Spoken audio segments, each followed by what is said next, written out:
Moran, probably the Phil Gaska. I think everybody else knows everybody. Dusty Staggs, Carrie. Okay, cool. So we're doing a little investing. Is this on? It is. Okay, Yes, cool. I do. So we're going to talk a little investing. So reason we're going to talk about this is because realtors at our office, real estate company, were asking, can we talk more about how to pitch these things to investors? What exactly are investors looking for? What do I do when I'm sending them properties? The way I built my business was in 2000, and it was the end of 2013, beginning of 2014. You could literally go to the MLS, find a property, and you could search for it, and you can find a property to send to people. That's still to this day how I nicely prospect without looking like a salesy kind of person. So I will go find a property, I will run numbers on it, I'll send it to an investor. It may not even work, but I'm just trying to engage that investor. Okay, so Carrie, you've got a bunch of listings that are currently with investors. That's the first place I'm going to do is talk about these are current investments that I have. So they don't have to be your listings, by the way, if you guys don't know that. Okay, so that's how I built my business on investors. So we're going to talk about that a little bit. We're going to analyze a deal or two. And the reason Jordan is here is because Jordan's got about, correct me if I'm wrong, 32 single families, 30 commercial deals, commercial buildings that he's a part of. Those are Dollar Generals, Family Dollars, offices, some other things. How many multifamily? I have a partial interest in 130 apartment units. Okay. And then recently, a couple RV parks. So we're gonna let Jordan talk about what he's looking at. So we're gonna do this together. So you've got a couple handouts. First thing is a couple different real estate investing strategies. So on this one, you've got a couple obvious ones. These are different things you can look for. So I know my realtors, so when I ask questions, I'm probably asking a lot to the construction guys. How many of you guys have spent any time on YouTube trying to figure some of this out? There's about 9,000 experts out there. You're listening to a whole bunch of different opinions. It's never in West Texas, so it doesn't really seem that relevant. This sounds a little kind of familiar. It seems really easy for the guys on YouTube. They can find them all the time, and you're like, why can I never find this deal? Sounds all right. So these are different things you're going to find online, different strategies. So you got the fix and flip. So everybody understands what that means. We're going to buy a property that needs remodel, needs some cosmetic. It might need a wall blown out. You've got an inside track to do that because you have a construction company attached to the company you're currently with, right? The next one's wholesaling. Does everybody know what wholesaling means? So wholesaling is I get to talk to Mr. Seller. He lives on 10th Street and he wants to get rid of his property. I've solicited business to him and found him, and he's willing to sell it to me for $50,000. I've talked him into that price point. I can go sell it to somebody else for $70,000 or $10,000, whatever. There's just a spread. There's a margin there. And so what I'm looking for at the very first of that is I'm looking for that spread, and I'm either going to try to do two things.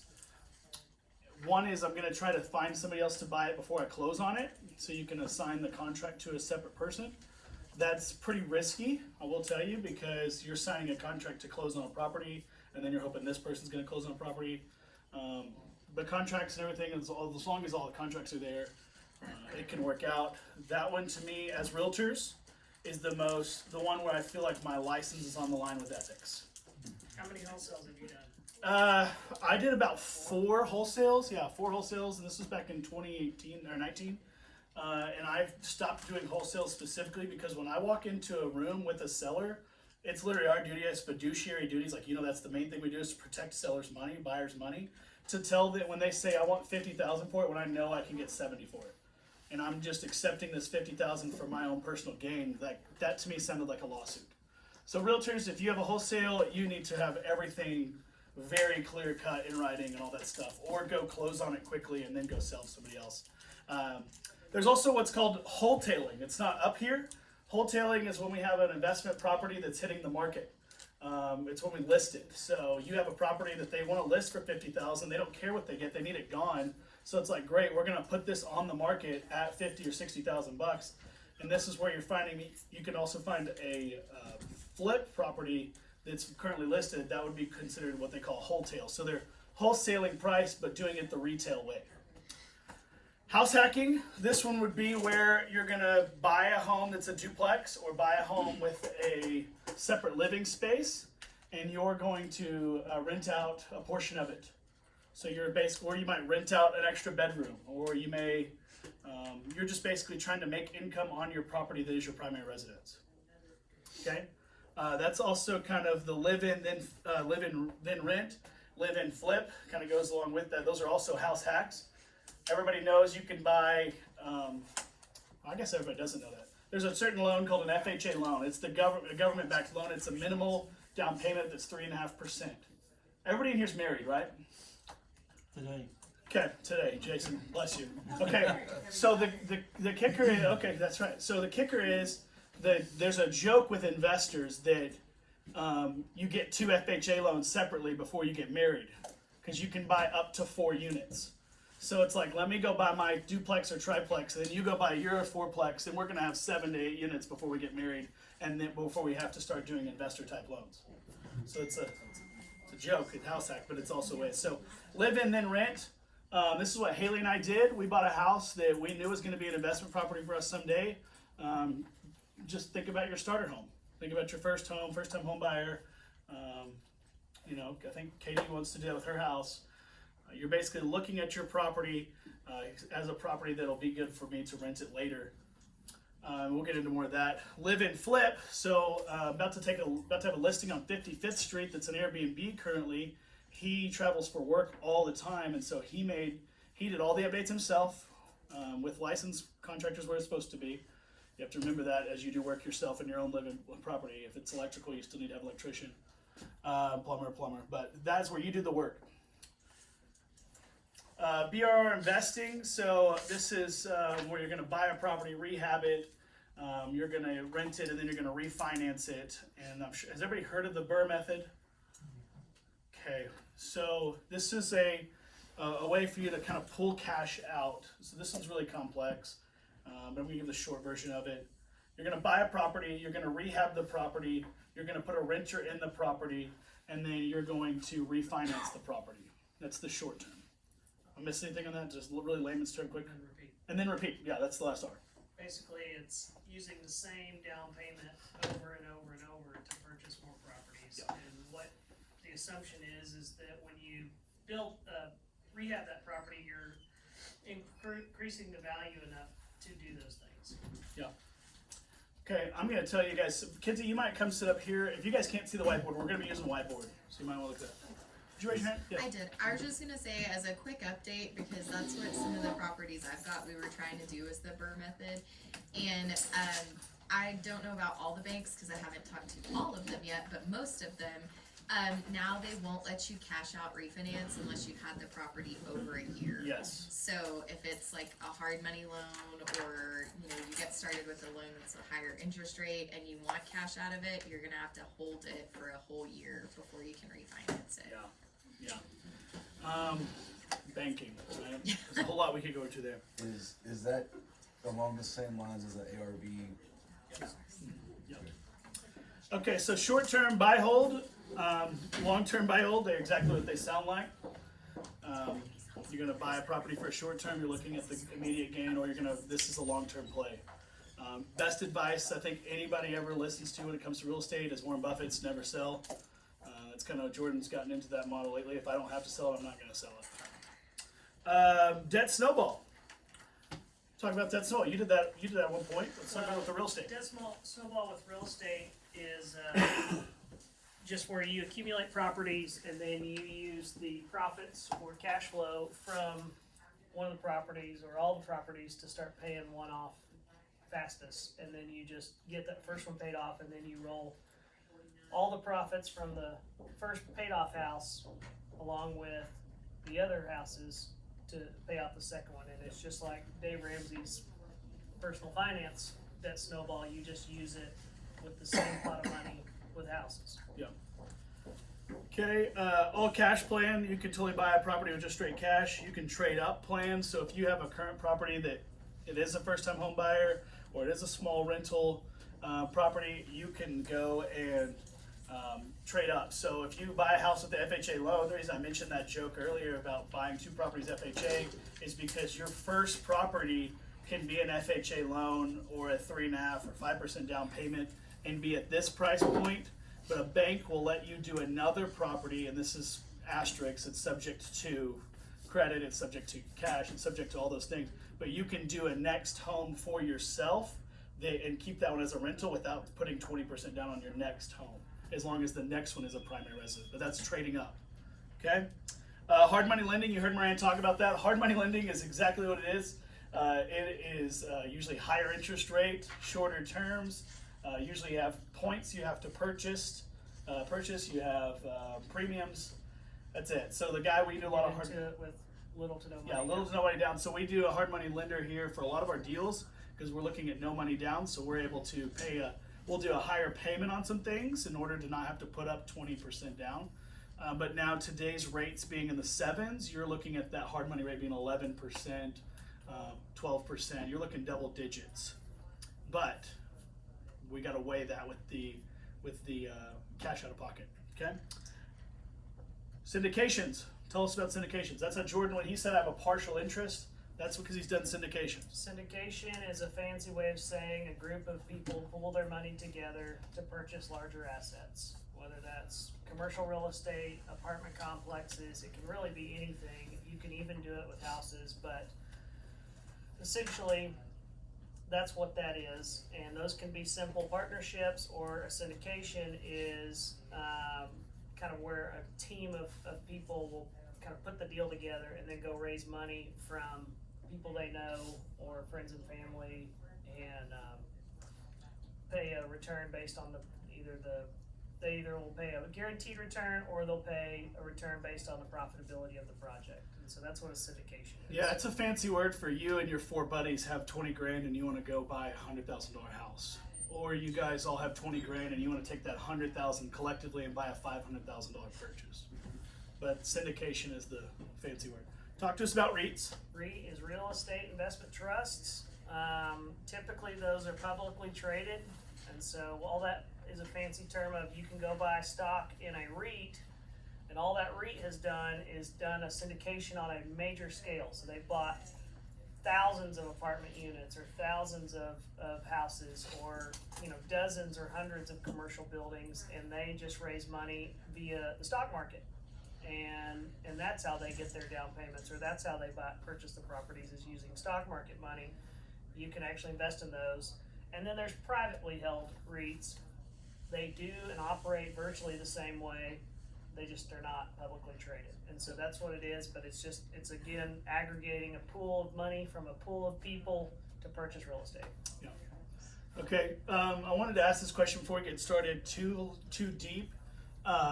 Is there anything you came into this today saying, I hope to take this away or hope to learn this? You guys are just here to listen. Okay. I want to learn it all. Okay. Like I have a guy that he is a veteran, Uh-huh. and his goal is what he says is within the next however many years to get a rental and then refinance it after a few years and then take that money and do another one. But I don't know what to tell him on that, if that's Okay. the best option for him, if that's a lender question. It's more the property. That's a great strategy, and that's a great way to not have to come up with a second set of capital. Basically, you have to either let appreciation, and a combination of appreciation and paying the principal down on what you owe, and let that get to a certain percentage of equity in the house. We're talking simple math here. Most people need you to put 20 or 25% down on an investment property. So that property has to either appreciate, or you have to pay down the principal enough to get enough extra equity to pull that out, and you still be 20% down or 25% down. It's kind of complicated, but basically you're either forcing that appreciation by fixing the house up, or you're buying it cheap enough, or you're just letting time on your side. But that's how you can that's when you pull cash out, when you do a refinance and pull the cash out, that's what you're doing, is you're basically you're recycling that first set of monies. We'll get into a little more of that with an actual deal that'll show you a little bit better. Okay. Okay. Okay, what's the next handout you have? I don't know which order they stapled these in. Okay, so right here you have what's called a hold spreadsheet. So I'm going to tell you the website that we use for this one hold sheet. The reason I like this one, this is from the guy who founded Keller Williams that I was at for 8 years, so I got used to the spreadsheet. This is Keller Inc., Kellerink, like book, Inc., because he wrote a lot of books. You go to resources here at the top. You click resources, it'll bring up this page. There's a flip spreadsheet, there's a hold spreadsheet. This is the hold worksheet 30. They need to go in here and fix it, but their formulas are wrong on the annualized. So I just gave this to you so you can just see what it is as we go through some of this, because we're going to literally do that on the whiteboard, and I wanted you to be able to see what we're looking at. But you'll go Keller Inc., and then you'll go resources, and then hold 30, and then you'll pull up this spreadsheet. So the first column right here is monthly. You're going to enter everything monthly, and then it will populate into annual. Okay? Everybody? The annual, a lot of the annual formulas are wrong. I don't know why. It's very simple. But you can go in there and just fix them yourself or just type it in. How many of you guys have rental property right now? 1, 2, 3, 4. How many of you want rental property? Or now or in the future? Okay. So, very philosophical. What I would say is there's all asset classes, single family, commercial, apartments, Airbnbs, land. Pick one. It doesn't matter. Today our example and a lot of what we deal with is residential real estate, so we're going to talk about that, but pick one, learn it, learn the areas you want to be purchasing in, whether that is West Texas, whether that is just Lubbock, whether that is central Lubbock or southwest Lubbock. Just kind of hone in what areas you're generally interested in and just learn it. Go on and build your, the real estate folks build your little geo map where it'll send you properties in that area. My construction guys, one of the real estate people can do that. But basically, over time, when you start getting really comfortable with what price values are in an area, you're going to know if something's priced competitively or overpriced or etc. And then the second thing I would say is I think one of the most important things that Lee and I have done over the past 7 or 8 years is we've made a plan to act, and we've acted. Some of our stuff has gone wonderfully and great, some of it has not, but we've just committed to we're going to take action in the obviously making the best choices we feel like we can, and but just continually acting because you're not going to get rich on one property. And you're not going to get rich on one deal, or and likely your deal's not going to be a home run deal. But when you do it every year or every 2 years or every 3 years, and you do that long enough, you look up and you have a portfolio, or you look up and now all of a sudden half of your monthly income is being taken care of because you have profits coming in. But anyway, the biggest thing is action. And that's, I feel like, something I can say that's been true for Lee and I is we've just kind of decided like, hey, we're saving our money as best we can, and then I get a little pile of money, and then we go purchase something else. You might And want to tell them what a pile looks like. Yeah, we'll get to that. We'll get to We're that. going to analyze So- the deal.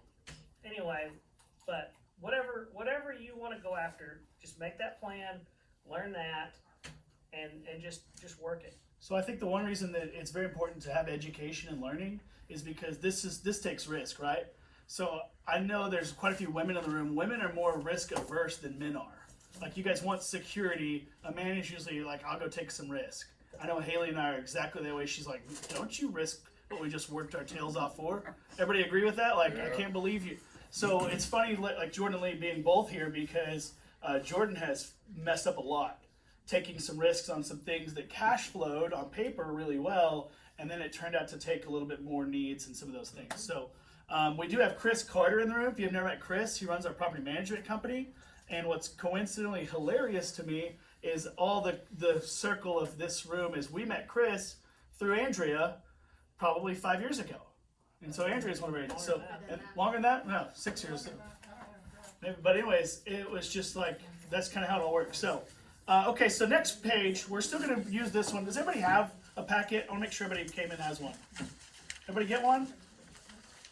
Okay, just making sure, because I didn't know if we ran out. Okay, so the next page you're going to see is what's called a closing disclosure. Everybody in here purchased a home before? Okay, so you have a closing disclosure when you go to closing. This happened in 2015, so if you bought your home prior to 2015, this might be new to you. But when you have a loan on a property, you get a closing disclosure now that has to go out 3 days before closing. So if you guys are realtors new to their business, you ever hear them say, we didn't get our CD out in time, this is because of a legal, what was called TRID back in the day. They changed it to where you had to have 3 days that this had to be signed off on before you could close. Okay, so if you ever hear somebody say, it's Thursday, we're getting this out, we have to move Friday's closing to Monday, that's because of the 3-day rule.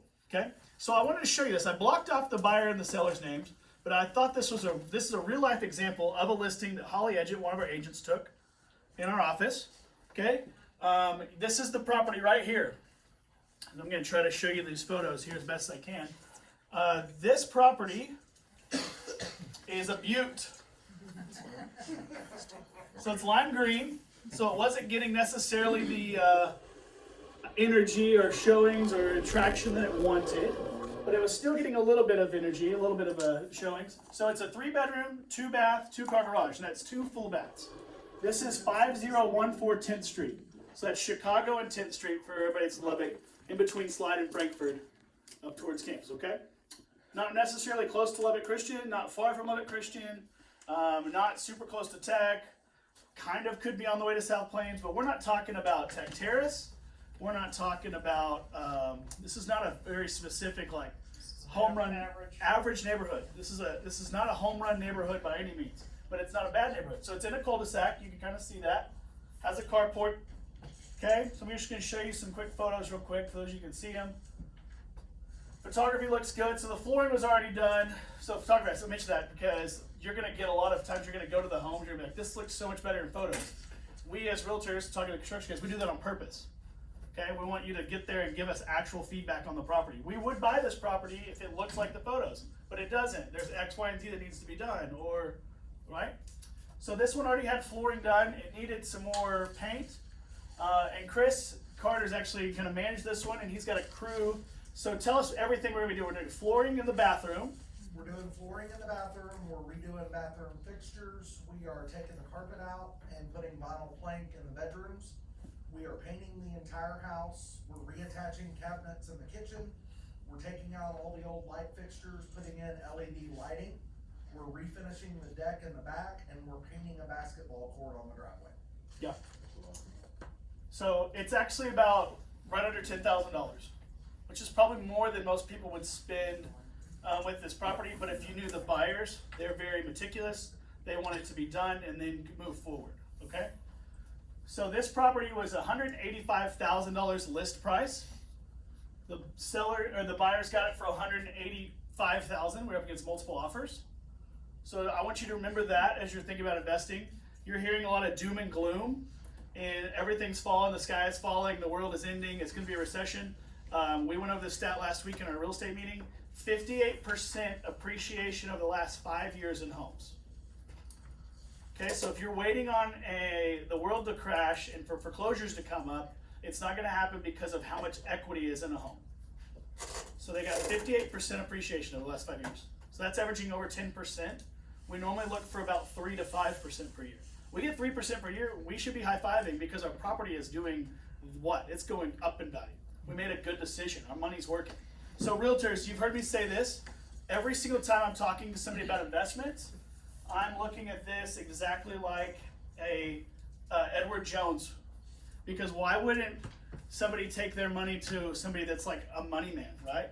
Let's go to an Edward Jones, a Merrill Lynch, or why don't we go to talk to Jacoby and see where we can put our money? If I've got $20,000 and I can get 8% of my money over here, what can Jacoby get it for me here? And that's an asset that they can go physically touch, drive to, check out, that sort of thing, right? And then we have some other terms. So I'm letting you look at this home. Looks good, right? Does need some remodel, does need some work. So we ended up getting under contract at 185. You can see, here's the bathroom tile that needs to be redone. Okay. So we got it under contract, 185, multiple offers, with the assumption that we could rent this for $1,700 to $1,800 a month is what I told them. That's what I told them when we went under contract. Okay. And so this property got it under contract. We do an inspection on every single property. So if you're like, well, I don't know when I'm going to get it, we got it under contract, and then we have an option period, or what's called due diligence, to do all your due diligence. We had 10 days. So during that time, we'd look at it. We had some repairs that need to be done. Instead of having the seller go do all the repairs, we said, give us $2,500. Got $2,500 negotiated. That's going to be given back to the seller, or back to the buyer. So instead of doing it in cash, we did it off the sales price. So we went from 185 to 182.5, and then that just lowers the mortgage. Okay. So now I'm going to show you on that closing disclosure. You're looking at real life examples here. So this is $185,000, and I will actually acknowledge this was messed up. These people bought this house at 185, even though we negotiated 182.5, because the lender didn't apply that, and I didn't catch it. Neither did the buyers until we were looking at this document for this class.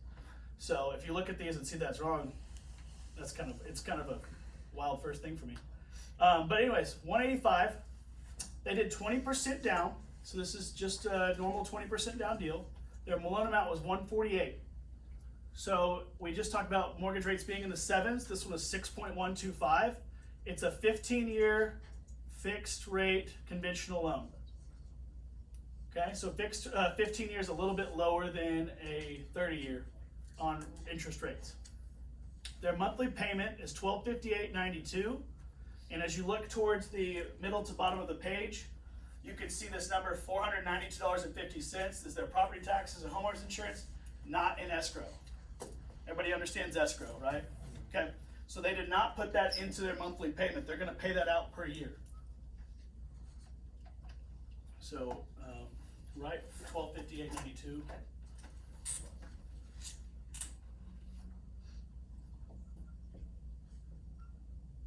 And then write $492.50. And the total for that is going to be $1,751.42. Okay, so Chris, what are you going to rent this property for? Mind you, I told them $1,700 to $1,800 a month when we looked at this property. We pre-leased it last night to 3 LCU students for $2,100 a month. Okay, so we'll get there. So there's a couple things you're looking at. So when we went to that first sheet, it was talking about all of the different ways to invest. There's things that you're going to be looking at that you're going to be like, what works for me? So when I'm as a realtor, when I'm talking to investors, there's something we call the 1% rule. Everybody heard of the 1% rule? So what the 1% rule is, if the property's listed for $185,000, can I get $1,850 a month for it? It's really just kind of a quick little way to look at it before I dive in and say, that'll rent for $1,850, $185? That's pretty good. So what we've seen is everybody having 58% equity in the last 5 years. You normally don't see the 1% rule anymore. You see sales price, 20% down. Now we've got a loan amount. Can I get 1% on my loan amount? It's just a quick way to decide if you want to go further looking at that property instead of spending an hour every time you see a property. That's exactly right. Because there's hundreds, 800 properties listed, and obviously not all of them are rentals, but it gives you a quick and dirty way to kind of go, hey, I'm not even going to waste time looking at this any further. So that's the first thing. So that's why whenever they were asking me what can we rent for, I'm like, well, we'll get Chris involved, we'll run some numbers, but right off the top of my head, I'm like $1,700-1,800 as is. That's what I was thinking. Do you do anything different with your clients? You kind of use that same? Okay. Anybody else use anything different? No? Okay. So now we're going to go back to that yellow hold sheet.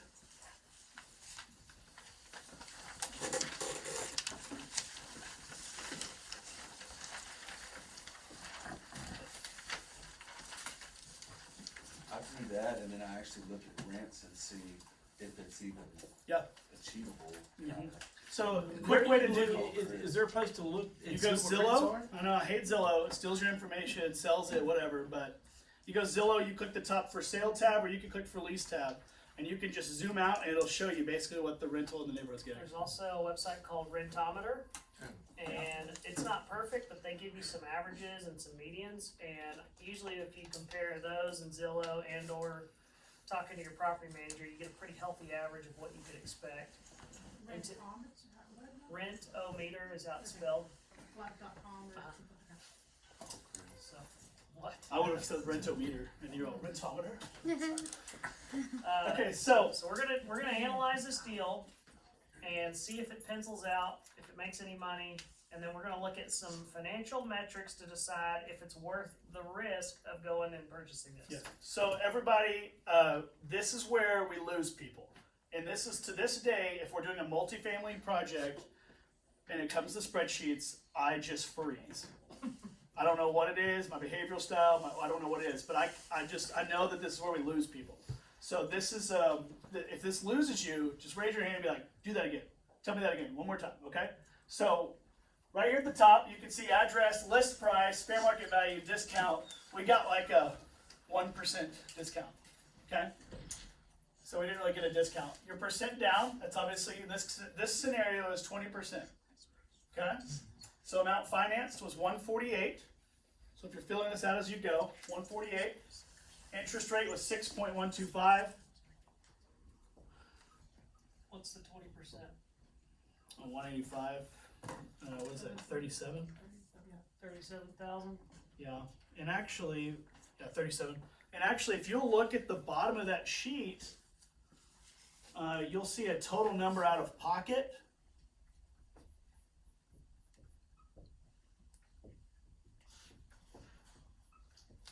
Their total number out of pocket was $41,927.36. Where are you figuring their reno cost, the 10,000 reno cost? Yeah. I'm just gonna add it onto this.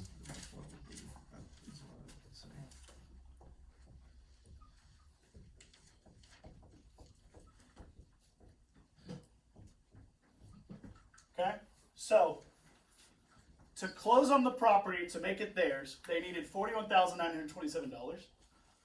Add in their $10,000 in cash they're gonna be spending, $51,927. So what that is 37 is your 20%. The delta, the 4,000, is the closing cost, title, policy, survey, etc., and then the rehab. Everybody following us? So that 51K, 52K on this deal is your capital investment into this project. This is not all of them, this is just this one, okay? We can go into a lot of details about trying to get less, or trying to get bank to cover. We're not gonna go through all that today, okay? Okay, so. Looking down that sheet, I lost my sheet, Jordan. Okay, looking down that sheet here, it's gonna tell us our mortgage payment. Well, we know that mortgage payment is $1258.92. Okay, this is our rental income. So if you're going right down here, Chris rented it for $2,100. Okay, so there's only one unit.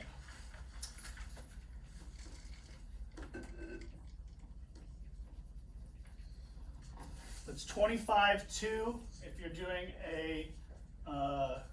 the annual column as well. Okay.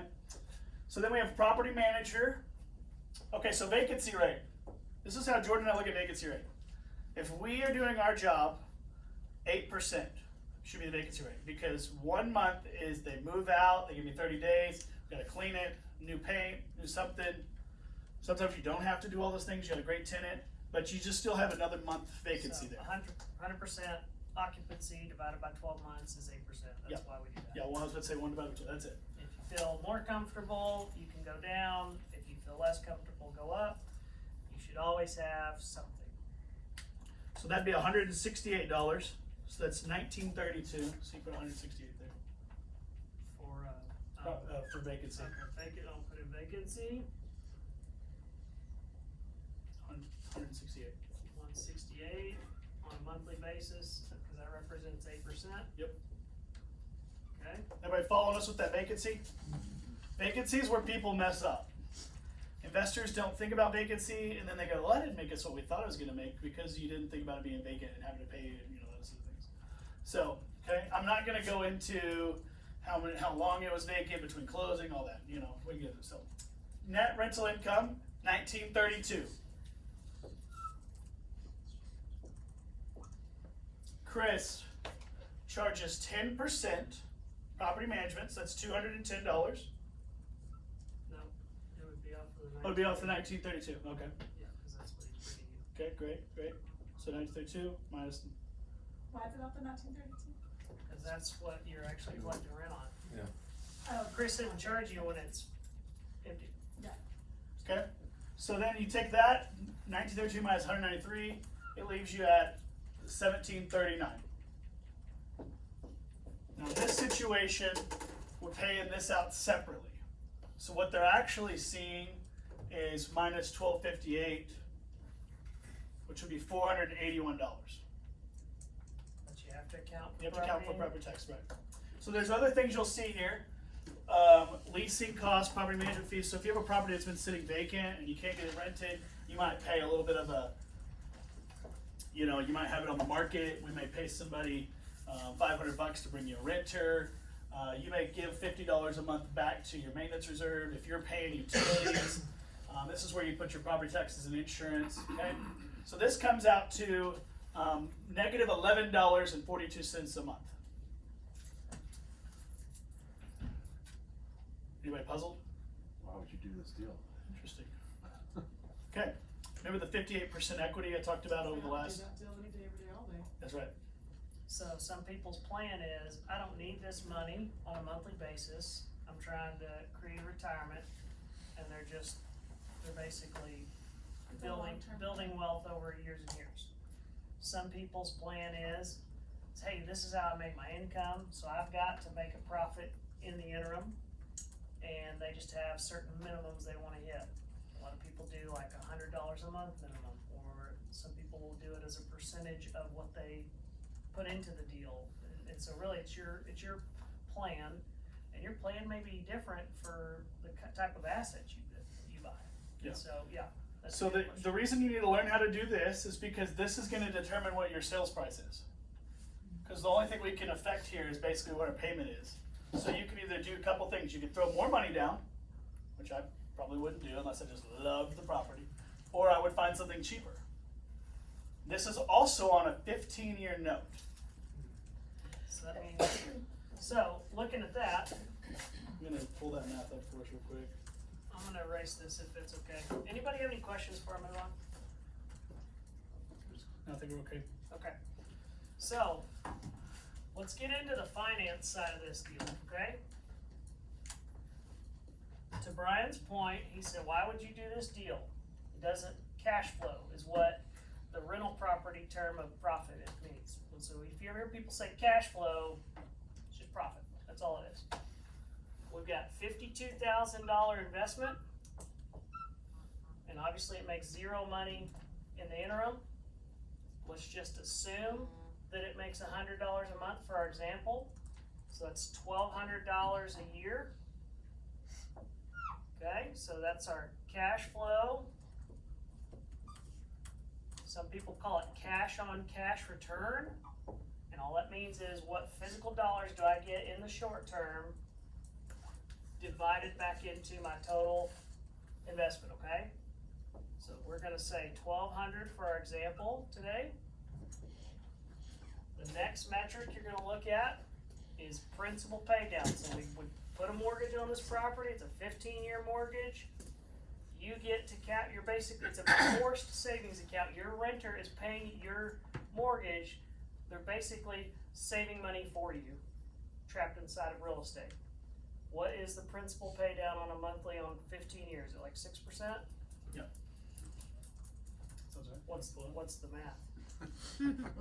I have to pull the numbers. Do 148,000 at 6.125, 15 year. Do you not have your, is that not an active sheet? Yeah, but the formulas are wrong. And this is a 30-year sheet.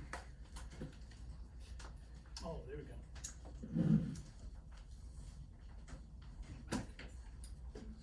Okay, so you are capturing in year one the accumulated debt pay down. So I'm just gonna do principal reduction. I don't know if you guys can see this. He's looking right here. Oh, sorry, yeah. You're good. So right here, in your spreadsheet, if you go to the website, this is the second tab. And it'll tell you all, this is Chinese, you don't, I mean, it's a ton of information, but I can walk you through all these, but accumulated debt pay down, so that's your forced savings. It's on the 30-year. It's on 30. That's what I was telling you. Okay, sorry, 30-year, Yeah, it's double. 1,700. Then if we assume that you do get appreciation, now the interesting thing about pay down and appreciation, you don't get to realize these numbers until you sell the asset or do a cash out refi, or some kind of disposition, okay? So the numbers are real because it's real money, but you just don't get to put those in your bank today. But it is how you analyze if it over a long period of time, and I'm gonna say long period is at least 5 years. That's not really a long time, but in this world, that's what we're gonna call long-term investing, is 5 years and up. It's got a 3.1 appreciation, so you can go over here. Annual appreciation would be $8,000 at 3%.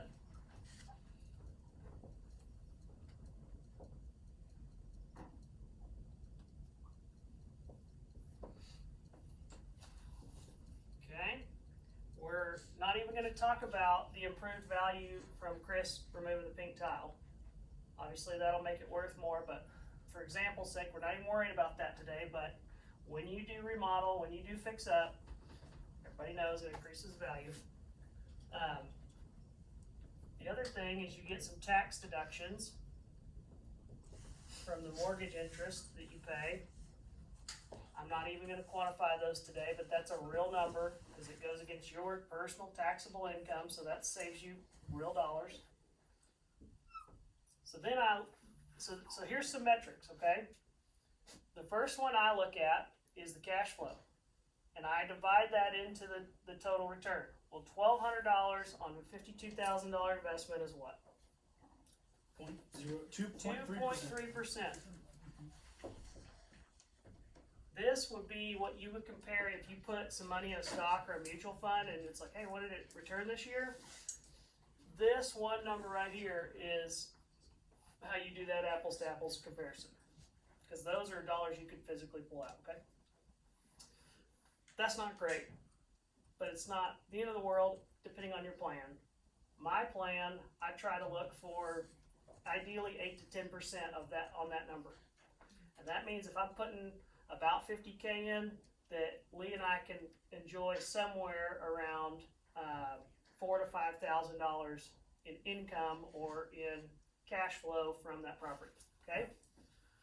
That's the first metric we look at. Number two, the principal reduction and appreciation. When you add those two numbers in there, what does that turn into? 1,200, 1,700, 8,000 is 10,900. 10,900 divided into 52,000. Is 20.96. 21%. This would be what some people call IRR, internal rate of return. In the finance world, they would call it return on equity, and it's basically the global return. Does that make sense? And so it's just, these aren't end-all be-alls. Some people live and die by these things, but these are healthy metrics that you can look at and kind of go, is this worth the risk? Okay. As we've seen on this property, it's probably not got quite enough meat on the bone for us to want to do this deal. Well, let me back up. We're going to run these again on the 30-year. Okay. Because Brian was right. I wouldn't even think about a 15-year. So if you're doing your first investment, unless you have cash, people don't ever really go 15-year. These people have a little money. They're comfortable with losing $11 a month. I mean, honestly, who in here is not comfortable losing $11 a month? If you are, we need to have some other conversations. But $11 a month, and then the tax benefit is where, like, that's what Jordan's looking for in a lot of deals going. Okay, how do we wipe out some of these things that I've got, so I don't have to owe as much taxes, okay? I've But got if a we- question on this. Yes. So I would look at that and I would do that deal, Right? because I'm thinking in 15 years, I've got a paid off property. That's exactly right. And so. And how old's your daughter? 5, so then I mean, she would be, hopefully graduate from college by then, but I mean, she could live in that property, That's right? right. That's right. So, And you could also make 1 or 2 extra payments. and. They would and accelerate change those that. metrics. So my thought is, while the 2.3 is a little nauseating on that cash on cash return, looking at it as a long-term investment, I think those numbers work. And this is at 3%. 58% in the last 5 years. You divide out 58%, that's at 11.6%. So once we do some upgrades, let's give them that 185 at 11%. That would be $21,000 in year 1. So that's like your property goes up $21,000. Yeah. That's right. So, okay, let's look at this as a 30 year for Brian's point though, because this is what I want to show you. If you run these numbers on a 30 year, okay, your monthly income 2,100, vacancy rate, property management fees, I just divided $492 divided by 2 for property taxes and insurance. Zoom in. Make that later. You know, And the interest rate would probably be Yeah, about yeah, 7. that's- Seven. yeah, let's run it 7. I don't know how to zoom in, bro. Okay. Oh, here it is. I just- Okay, can you see that now? Is that better? Yeah. I'm sorry to Johnny and Jason, I can't really see that. We're good. Okay, so our total expenses out of pocket, I still put the 51,000 because that didn't change our rehab. It didn't change our 20% down, and it didn't change. Yeah, none of that changed, right? Our closing costs. This has us cash flowing $275.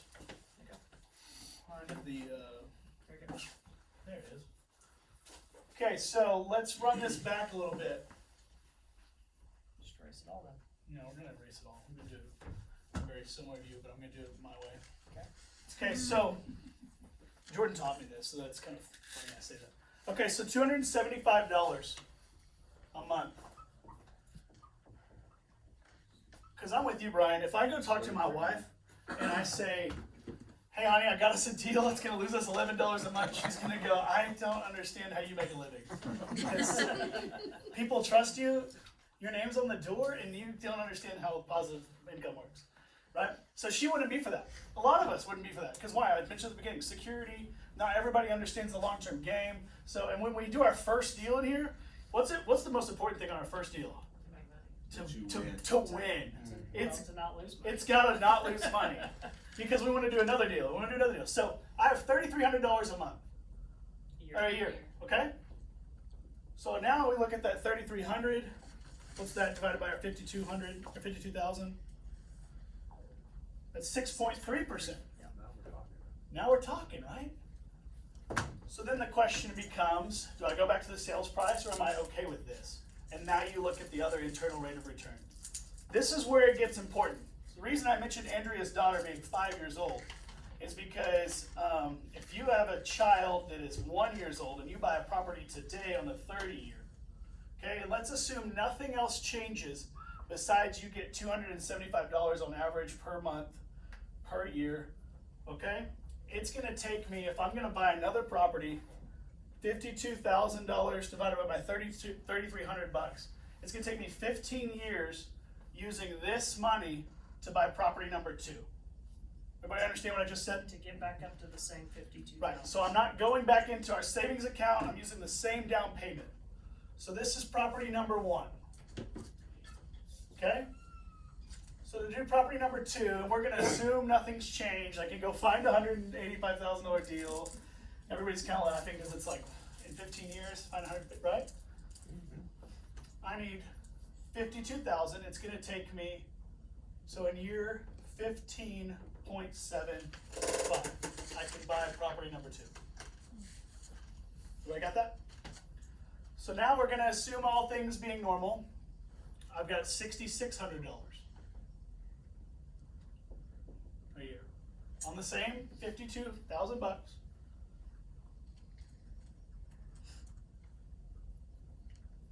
Now I'm making 13% on the money that I invested 15, 16 years ago. Okay? And then after that, it's gonna go in half. So it should be, if I take the same 52,000 to buy another $185,000 house, it's gonna be year 7.85, but you plus that, plus your 15.75, it's year 23. Okay? So now your kids are in college. But now you're able to make, I'll be dead. You say you'll be dead?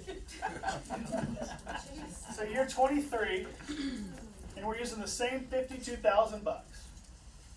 I've got 3 properties, and now I'm in year 23, and like Andrea's credit, she may make an extra, if you make 1 extra payment towards principal, so think about your personal house, make 1 extra payment towards principal, it can affect you 7 to 9 years on your loan. Just 1 extra payment because of how the amortization works, compound into all those things, right? So think about making 1 extra payment with a Christmas bonus or whatever it may be to kind of do that. Yes? Can I add one more trick? Yep. So, if you look into doing the bi-monthly payments, like you make the payment every 2 weeks instead of once a month, it actually takes 2.5 years off of the life of your mortgage. Nice. That's awesome. Doing the same payment. The exact same. Yeah, you're not paying any more. That's awesome. What were you gonna say? Oh, I forgot. Okay. So year 23, you have 3 properties now, and we're not even gonna talk about the fact that this one property is worth $300,000 now, and it's doubled in value. But you're just assuming that. So then what happens with, you have $9,900 a year, divided by 52 grand. This is gonna be 1.9 years later. So in year 24.9, so in September of the next year, you're gonna buy another property. Actually, is that wrong? You're a little aggressive, but I'm very the aggressive. example is correct. Right. Essentially, This is not using your own money. in a is it? vacuum, these properties will pay for themselves. Mhm. Everybody knows you have repairs, we get all that. The concept works. Yeah. And then it gets to where you can buy a property every year. In 2007, I bought my first rent house, and I rented it, and then I lived in it, and then I rented it back out. And we cash flowed about $600 a month. It was a killer cash flow. And so it took Lee and I think we rented it for about 16 months, and then I had gotten to about 10 grand. And then I bought a little, at the time it was a $50,000 house. And this was in 2015, 2016. 2015, before you went Sorry. you were in Topeka. So I used the property's cash flow from property number 1 to put my down payment on property number 2. Obviously, it's a lot cheaper house than our example today, but the concept works. And today, I still own both of those houses. Today, the house I bought in 2007 has more than doubled in value. It still makes Lee and I think, just under 500, because property taxes and insurance have gone up a little bit over the years. Property number 2 we still own. It has not gone well. I've had to remodel it 3 times, but today, that property's worth in between 75 and 80. It makes us a couple $100 a month now that it's rented, thanks to Chris. And we have owned that property 6 or 7 years, and it's on a 15-year note, and we only owe like $24,000 on it. And so in another few years, we'll have that thing paid off. It's a cheap little rent house, but it's about to be paid off. So then, my mortgage payment on that little house is like $300 and something for principal and interest. So then Lee and I'll make 500 or 600 or whatever that math is on that little bitty house that we've just kind of let it do its thing. And so, using his example, we'll have $6,000 a year plus or minus for property number 1, and then currently we have about $2,500 a year for property number 2. But then here shortly, we're probably just going to save up and pay it off. Then we'll have another $6,000 a year. So Lee and I'll make $12,000 a year off of 2 properties that we just kind of work the system.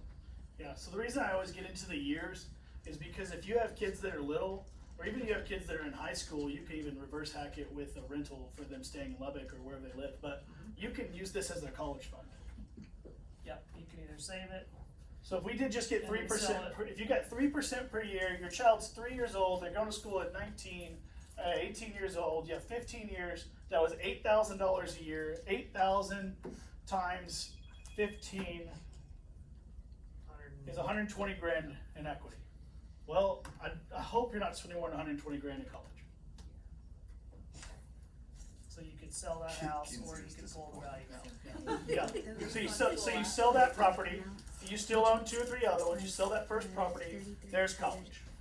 But I think to your point of the 15-year, like, I think that's even more important to do the 15-year on the first one, pay it, lose $11 or whatever, because it'll snowball the other 2, 3, 4 properties down the road. The major thing is, with the taxes and insurance, those are probably gonna go up every year, so yeah, you lose $11 a month, it might end up being you lose $120 a month.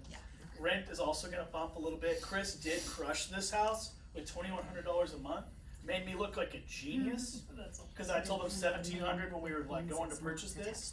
I also told him $5 grand in rehab, so, but, Yeah, Still. that's the big deal.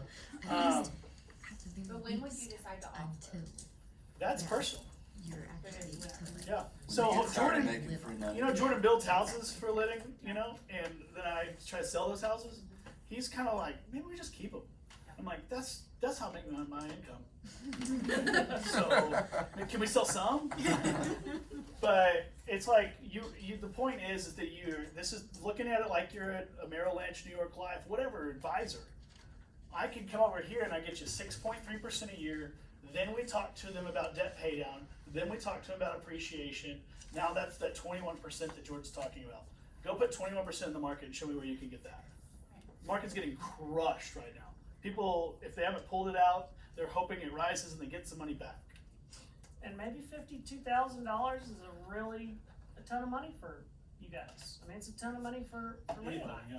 And so you just start and say, hey, mate, let's look at $130,000. That's right. Let's So you're look at $26,000. $125 or $100,000. You know, and I get it. There's not a ton of those out there, but And Chris, would you have had to do the $10,000 in rehab to rent this property? Yes, All of it? for that kind of money, yes. For that kind of money? Okay. As it sat before we lifted a finger, Mhm. it would have done 1,700. Okay. But I'll also say this, like, to brag on Chris a little bit, like, he and his wife have been in this industry, this rental industry, a long time. Yeah. And I wouldn't have thought to look at the numbers comparison of like, if a single family rented this, what they would pay versus some college kids, what they would Right. pay. Because a single family probably wouldn't have paid $2,100 They for wouldn't. this house, am I correct? So, I mean, it's just one income, or 2 incomes, but. and I do have to bring, Lee, but you reminded me of the, And I'll say this all day long, like, and I've told Jordan a million times, like, if you'll be disciplined usually enough to do one golden egg, like one, I don't know, we are huge believers in the snowball effect. Like, if you will be disciplined enough to just save that one lump sum one time, it will grow from your there. first It will deal grow is from there. absolutely the hardest. yeah. I mean, And I've you tried to always sell thought that first deal so many times, and I'm glad y'all held on to it. It's been good. Well- Jared's got a great one he's held on to too. And it's like, you got this one house nearly that's kind of set you up for the next. Well, no, I've told several people this, like, from our house 1 to house 2, we could have afforded more house, but we chose not to so that we could keep house number 1 as a rent house and just upgraded our life a little bit to house 2 so that we could hold on to house 1 and not sell it. And that has made all the difference, Yeah. I mean, honestly.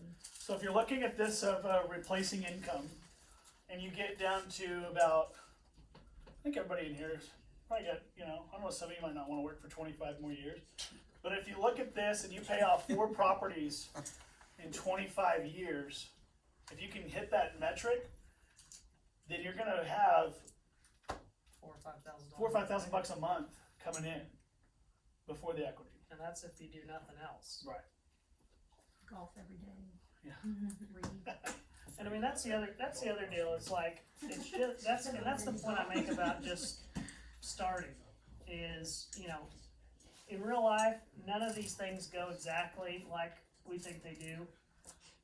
Some go worse, some go better. Like I've never factored in a 58% appreciation over 5 years. Like No, I wouldn't. that's just not even real life. I would do it. But COVID changed that game. But I got to enjoy that. Yeah. Some of our properties have done worse, and some of them have done exactly what I thought. But it's just starting, and you know, that's what Lee and I've tried to do. Is I made a commitment to her, speaking towards females, having security. Is I just tried to make it where I never took from our personal funds when I was trying to accumulate real estate or save money for down payments or any of that. She always kind We of laugh. We had a law in our house 10 years ago when we had three kids running around. Mhm. That as long as you could bring home diapers, and my oldest loved cheese sticks and biscuits at the time, so he could go spend, he could invest, but I had to have diapers and cheese Yeah. sticks and biscuits. So I never touched her grocery funds. And that gave her a lot of people. I mean, she was super nervous when we got our first. She was okay with the first rent house because she lived there, but the second rental house. It's on made her pretty 36th nervous. and T, guys. It's Yeah, on it's not. 36th and T. It's It's not the nicest neighborhood. I would be nervous too. I'm still nervous for you for that. Hey, quit talking about my hood. But the point is it took a little bit of risk. But the reason you guys liked that property was because it was going to cash flow you $250 from day one, and $250 is a hard find to find in Lubbock in cash flow today, unless you go do it with like putting cash, doing some of that. I'm definitely for putting personal funds towards real estate. I think more. I mean, so I know that was y'all's method. So don't hear him saying like that. That's what worked for them. But then they used that money to snowball. The next one's the point. But yeah, does everybody understand how to do this though? All my realtors, you guys understand how to do this? We can do more of these. One thing I was thinking of when you started talking about, we talked about the syndication and the going in with other people. That's a way you can take $50,000 and maybe have 5 friends and everybody does $10,000, and then you can kind of have a little portion of this. You have a portion of one, and we could come up with $10,000 a year. Maybe we could have a portion of 5 properties in 5 years. Because I know the $52,000 to me, I look at 52 grand, I'm like, that's daunting. Where am I going to come with 52 grand? Like, I'm never going to get started. Versus, can I save $800 maybe between Haley and I a month? Okay, that's going to be pushing it, but it's going to be motivating when we can do like one property a year. So Overstar is a good example of that. Yeah. They started with 2 homes 12 years ago, and they now own everything in their portfolio, which is 34 homes deep, and they have 12 investors who sit back and collect checks every month. Yeah, that's cool. That's their group name is Overstar. And that's a real estate syndication. So, I mean, the fact that you're in the room with 5-10 people you work with every day, you're like, we're gonna do this? Something goes wrong? The construction guys have a little bit leg up because I can't even hang curtains. You guys can at least be like, you know, Jared can go to a property and be like, I'll fix the light fixture. I don't have to go call somebody and waste my maintenance money or any of that sort of thing. I physically can't do that. What were you gonna say? I was gonna say, like, as a realtor too, and you know people that have money that wanna do this, you can get a group together and then you're making 3% on a house that you find, and then maybe that's part of your buying, yeah. You know, like, Joe, I have to ask you about the property that you're purchasing in Amarillo. Yes, sir. What, you mind sharing with us what the numbers are? First one you bought? It's yes, for an investment. Yeah. Yeah. So it's a 3-bedroom, 1 bath, 1 car garage, siding house. We offered them 125 grand for it, and they took it. So What was the list of that? 140. Dang, that's a good discount. Yeah. So What's it gonna rent for? we think 1,200. I think we get 1,200 out of it. 1% roll. Yeah, and the thing is, there's almost no maintenance or no reno on it. You know, it's almost turnkey. So, and what little does need to be done, I can do myself, like you say. Yeah. So, we'll have it rented out. You know, I'm expecting within 30 days of closing on it. Cool. So you hear a second real life example. There was 8% vacancy with 30 days being 1 month. It was 1% roll. It took a discounted offer. You know, it's like all the things like everybody thinks kind of perfect world, like I mentioned the first. A YouTube star is telling us to do. It's like we can actually find things. We waited, we were patient. Yeah, But when we found it, it's like jump on it. that's awesome. Yeah, because y'all been looking for 6-8 months or Just so. had our eyes open for a year. A Probably. year? Yeah. And I think that also is kind of the education part. Like while you're looking, you're learning, you're kind of doing Very that, much. and then it felt you were confident when it came time to go. Yeah. Okay, any other thoughts or questions or questions we can answer? Q&A. Don't have anything?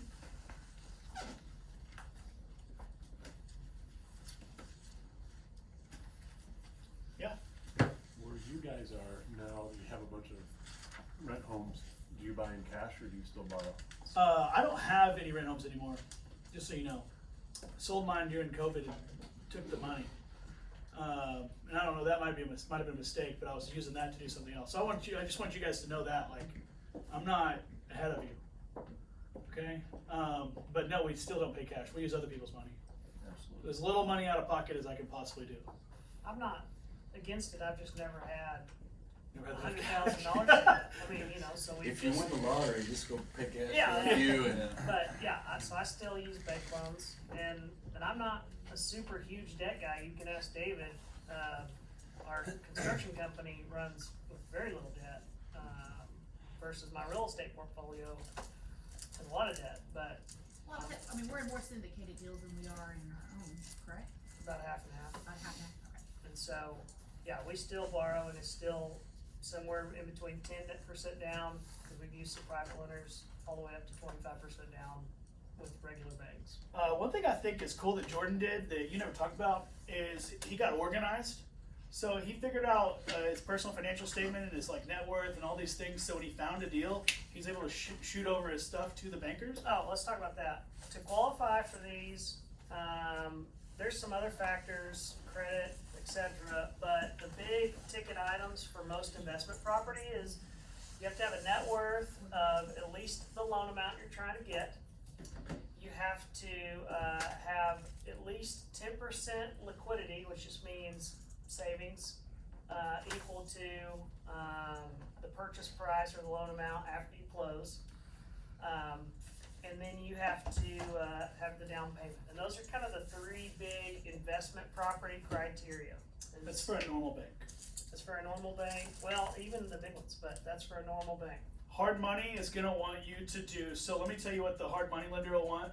They're gonna want 5% down usually, depending on which one it was. And so if you buy a $100,000 house, they're gonna want you to have a little skin in the game, maybe even 10, but it's not 20.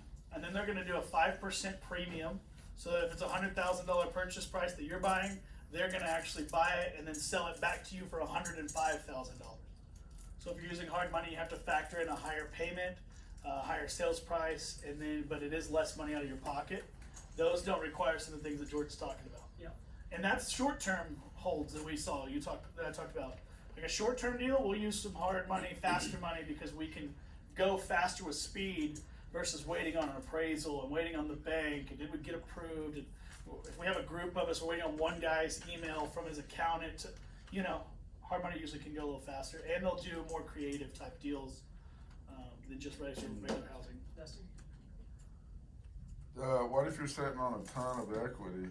I mean, I'm a boomer, Right? and I was taught to be debt free. So everything I own is debt free. I mean, that counts towards personal net worth.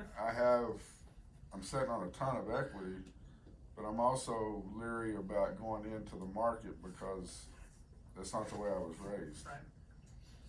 So, You may have a couple $100,000 in equity on your house. Maybe you don't want to pull all that out, but maybe you want to take $25,000 and use that for a down payment for a house. That's a pretty conservative way for you to preserve the equity in your personal home, but get into a property. But that just may not be comfortable for you, and so you may have to wait 4 or 5 years until you've saved 50, 60, 70 or whatever thousand, and maybe you do a loan, but maybe it's half down, you know, and it's just, a lot of this has to go back to your comfort level and what you're willing to take it's risks not on. my comfort I'm level. about to I'm say, worried, what but Sandy's. That's right. Well, and also, you know, you're older than I am, so you're in a different. I'm in building mode, so Yeah, I'm in mean, building. You're in like I'm- protection. You're I'm like, we going, cannot I'm lose going this. down mode. No, you're in just protection mode versus me being. I'll take more risk because I'm trying to build. I have time to recover. You're like, Yeah, I mean, you're talking about 15 years.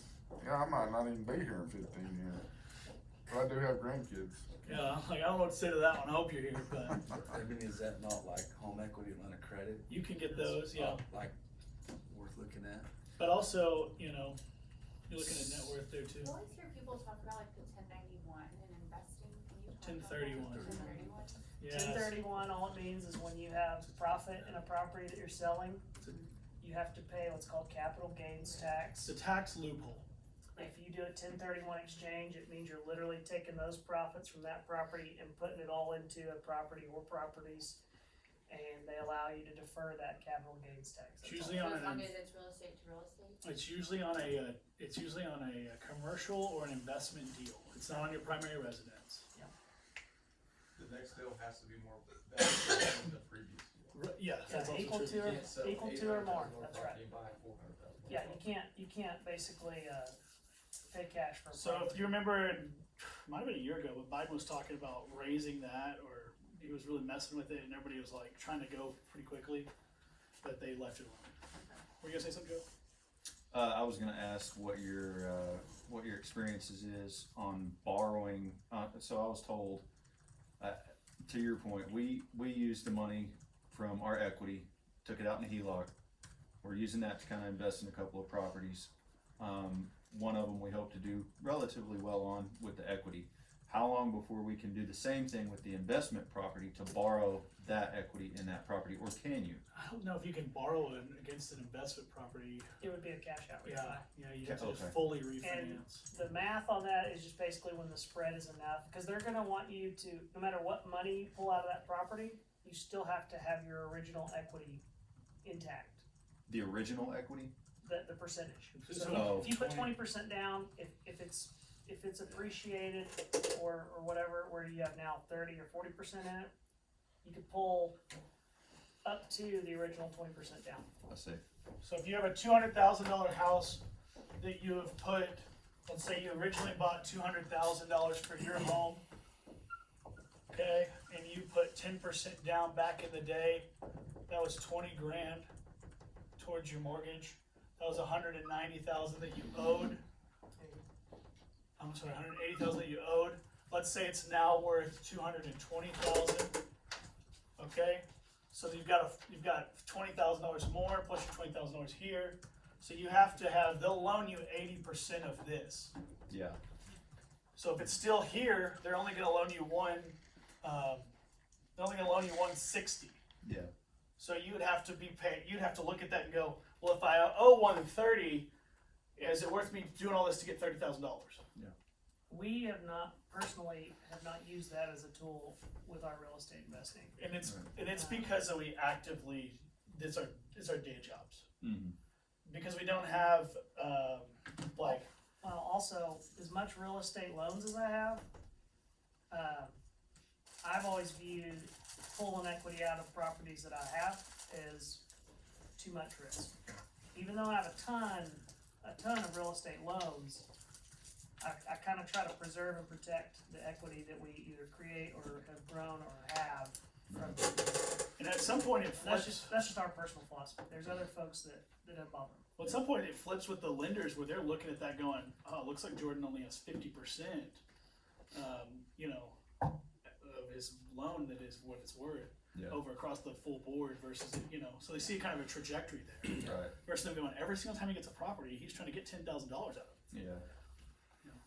You were talking about hard money, and correct me if I'm wrong, but if you take hard money and you get into this property and then you go take it to a bank, I just lost my track. Yeah, you could have a lower interest rate, your payment can be lower. Well, the only reason you Right, ever but do they hard look money- at it differently from like, they That's look a at the refinance. cash flow versus That's more your personal. That's right. really hard money is Money. just short term, like 2 years and under.